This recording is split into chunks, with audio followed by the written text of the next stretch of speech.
रेवाड़ी के खेड़ा बॉर्डर पर 35 गांवों पर असर पड़ा है। जब रास्ता नहीं निकला तो इन गांवों के लोगों ने NH 48 पर महापंचायत बुलाई और जिद पर अड़े किसानों को भी बुलाया गया और अनशन लिंक रोड पर शिफ्ट करने को कहा गया। फिर तो किसान जिद पर अड़ गए और गांव वाले हाईवे खोलने पर। नतीजा ये है कि किसान और गांव वाले आमने सामने आ गए।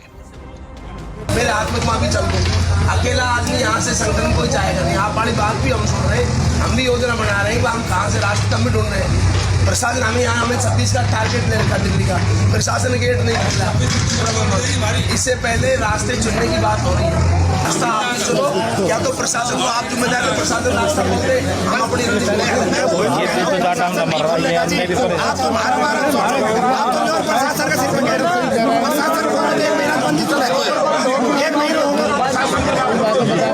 किसी को आपत्ति नहीं है। हम तो दिल्ली जाना चाहते हैं। राष्ट्रीय मार्ग से हमने तय कर रखी घोषणा, हम दिल्ली कूच करेंगे, किसी को डिस्टर्ब नहीं करेंगे। कोई तोड़फोड़, थोड़ी देर पहले मैंने मंच से घोषणा की थी कि प्रशासन इस बात को समझे कि हमें आरोपित ना करे।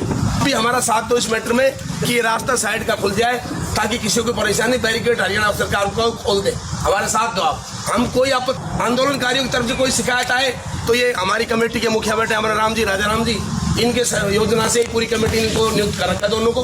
अगर जो भी बात होगी ये फैसला करेंगे। तो जो भी बात चाहते हो आप चीफ प्रशासन से बात कर लो। हमारी तरफ से अभी भी नहीं, आगे भी नहीं, कोई दिक्कत नहीं है। मैं यही प्रार्थना करता हूँ आपसे। दूसरे रास्तों से भी दिल्ली जा सकते हो और यहाँ का समाधान निकल जाए। हाँ बस ये हमें तो ये रिक्वेस्ट है। हमें जरूरी नहीं कि भाई इसी एरिया से जाना है। हो सकता है आप चले जाएं तो प्रशासन खोल दे।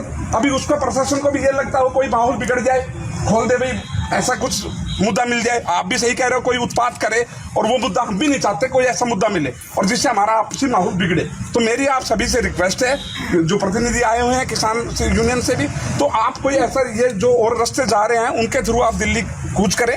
और जो अगर यहाँ भी सर्विस रोड पे बैठते हैं तो हम भी उसमें सहयोग करेंगे आपके खाने पीने के लिए, वैसे भी सेवा में हम आपके साथ हैं। तो मेरी अगर कोई कहने में गलती होगी तो क्षमा चाहता हूँ। तो मेरी रिक्वेस्ट को थोड़ा सा कंसिडर किया जाए। जो गांव वाले कह रहे हैं उसे हमने खुद जमीन पर जाकर देखा। करीब 20 से 25 पेट्रोल पंप हैं जहां गाड़ियों की लाइनें लगी रहती थी, वो सुनसान पड़े हुए हैं। पेट्रोल पंप कर्मचारियों से जब हमने जानना चाहा तो उनका दर्द सुबह पर आ गया। वो सुनाए उससे पहले असर क्या पड़ा वो जान लीजिए।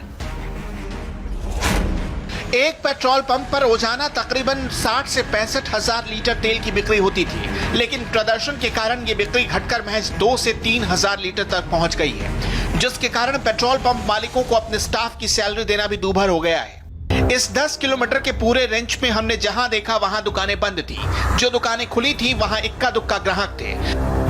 मुसीबत इतनी ही नहीं, हाईवे बंद हुआ तो दिल्ली से जयपुर या फिर जयपुर से दिल्ली जाने वाली गाड़ियां जयसिंह खेड़ा गांव के अंदर से होकर जाने लगी, जिसकी वजह से गांव के कई घरों को भी नुकसान पहुंचा है। पतली पतली गलियों से होकर गुजरते ट्रक मकानों और उनकी बालकनियों से टकरा गए, जिससे घरों को नुकसान पहुंचा।